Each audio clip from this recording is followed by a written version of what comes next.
Bonjour à tous, ici Josiane Maheu, professeure en administration des affaires comptabilité au Collège La Cité d'Ottawa. Dans cette capsule, nous allons regarder ensemble l'état de la rémunération payée ou communément appelé le feuillet T4. Vous allez remarquer que sur la première page, la page recto, nous avons deux exemplaires du T4. Donc les mêmes informations sont dupliquées avant et après la ligne pointillée. À la page verso, vous avez de l'information supplémentaire concernant les différentes cases que contient le T4. Donc, par exemple, si je ne sais pas quelle information je dois inscrire à la case 44, je n'ai simplement qu'à aller au verso de mon feuillet pour savoir quel type d'information je dois y inscrire. Je reviens à mon T4, la page recto. J'ai mis en jaune les informations qui vont nous intéresser dans le cadre de notre cours. Donc, premièrement, la case nom de l'employeur. On va inscrire ici le nom de l'entreprise employeur ainsi que son adresse postale. À la case 54, nous allons inscrire son numéro de compte d'employeur. Donc, chaque employeur qui est inscrit auprès de l'Agence du revenu du Canada a un numéro de compte associé à sa remise pour les déductions à la source. Donc, pour pouvoir effectuer ces remises et savoir qu'elle paie bien son propre compte, on a un numéro qui va l'identifier. Ensuite, l'année, on va inscrire pour quelle année d'imposition nous produisons l'état de la rémunération payée. Province d'emploi, on va inscrire dans la case 10 le code, donc par exemple pour l'Ontario, le code ON, pour indiquer la province d'emploi de l'employeur. La case 28, ce sont des situations rares ou exceptionnelles. Donc, par exemple, si l'employé pour lequel vous faites le T4 est exempté à la cotisation au RPC ou bien à l'assurance emploi, il faut cocher cette section. Ensuite, nous avons la grande case ici avec nom et adresse de l'employé. Donc, on doit inscrire premièrement le nom de famille de l'employé ainsi que son prénom et son adresse postale dans la case. Nous allons aussi inscrire son numéro d'assurance sociale à la case numéro 12.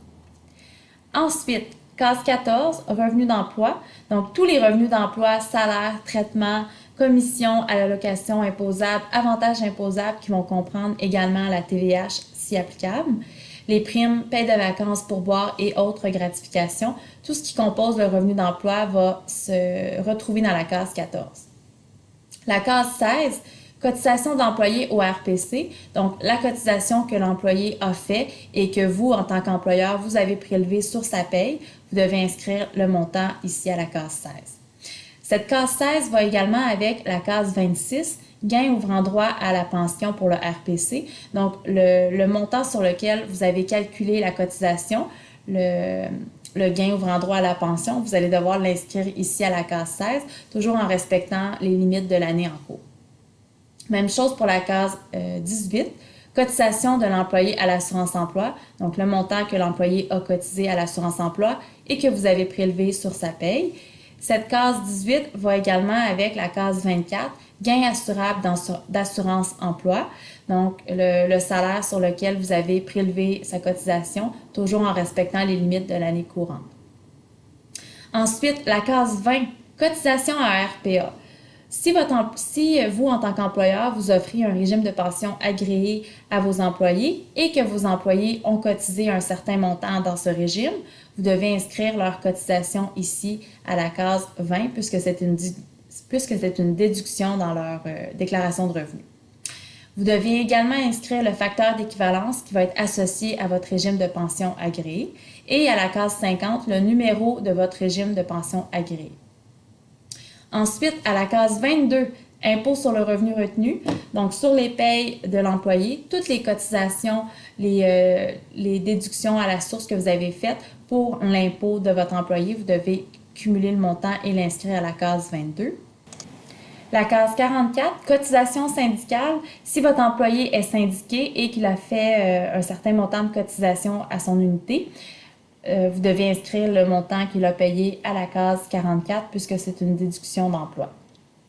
Finalement, la case 46, don de bienfaisance. Si votre employé a décidé de faire un don via ses déductions à la source, vous devez indiquer le montant total de don qu'il a fait à la case 46. Pour terminer, vous voyez au bas de votre T4 une section différente donc qui s'appelle « Autres renseignements ». Dans cette section, nous allons inscrire de l'information supplémentaire, principalement concernant les avantages imposables qui se retrouvent à la case 14. Donc, nous allons détailler certains types d'avantages imposables.